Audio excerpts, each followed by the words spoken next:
Hello, my name is Dylan Rizzo, again for CSC333. This is my video submission for week 5, topic onion routing. Most people know about data encryption, or at least know that it exists. One creates data and then encrypts it so the data can't be read. Simple. Onion routing is about encrypting the path that the data is being sent to and from.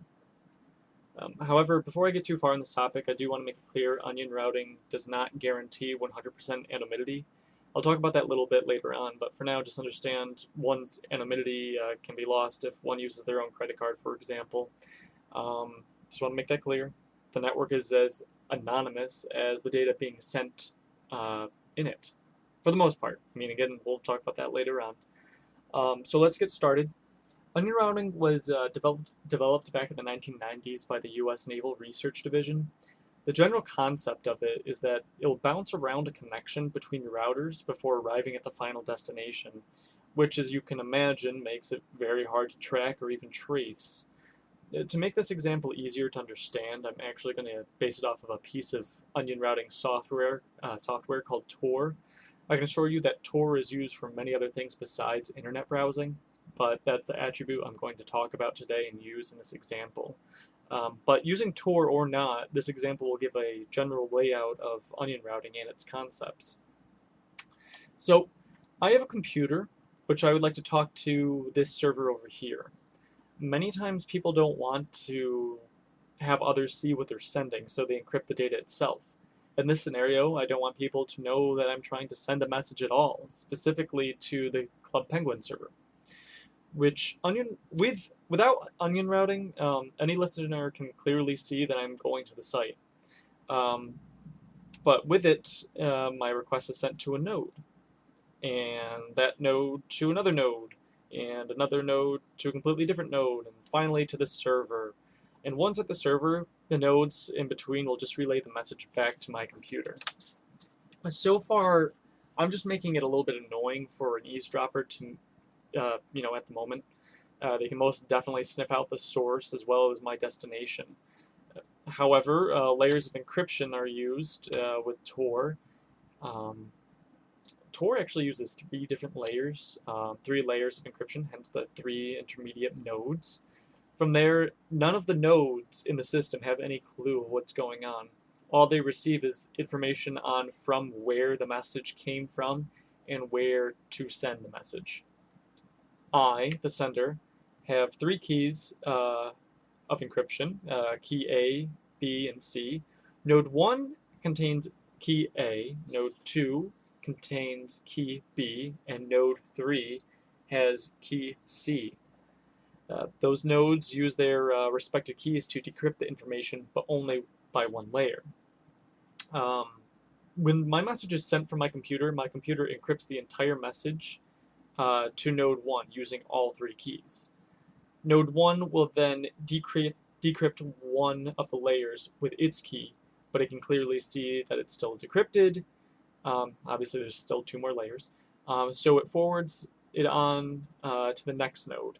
Node 2 then decrypts another layer, follows its orders, and sends it on to the next node.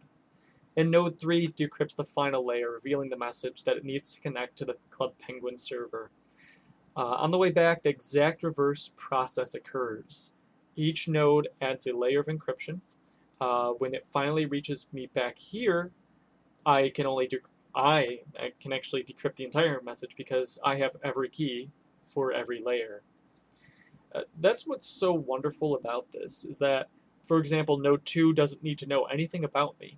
It only knows that it has a message from a certain node, and it must pass the message on to another. So it does know the addresses of nodes 1 and 2.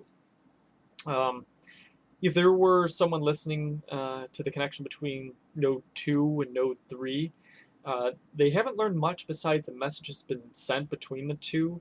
They don't know the origin nor the destination. Regardless of which direction the message is being sent, it's still encrypted. But let's clarify a few things. Node 3 knows what the server is. It's Club Penguin. It received the message from decrypting the final layer to connect to said server. Node 3 also knows the address of node 2. since it received the message from it. But that's it. It knows nothing else. Whereas node 1 has no idea where the final destination is, just that it came from my computer's address and it is sending it to node 2. But even then, it does not know that me personally, even want to go to Club Penguin. It only knows that it got a message from my computer. For all it knows, I might just be another node in this onion routing system. Because there's no way of knowing how many more layers of encryption there are. So it just pretty much assumes where it's going and where it came from was just another node.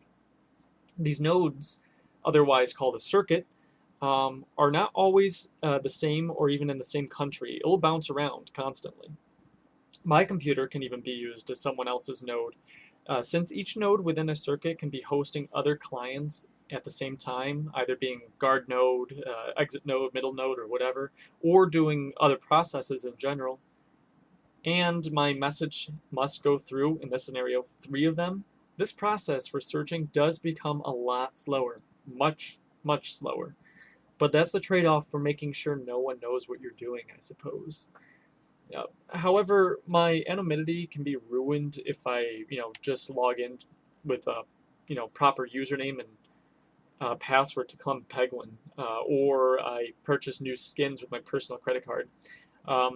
If the site wasn't encrypted, and there were eavesdroppers between Node 3 and the server itself, they would definitely know who I am and where I'm going.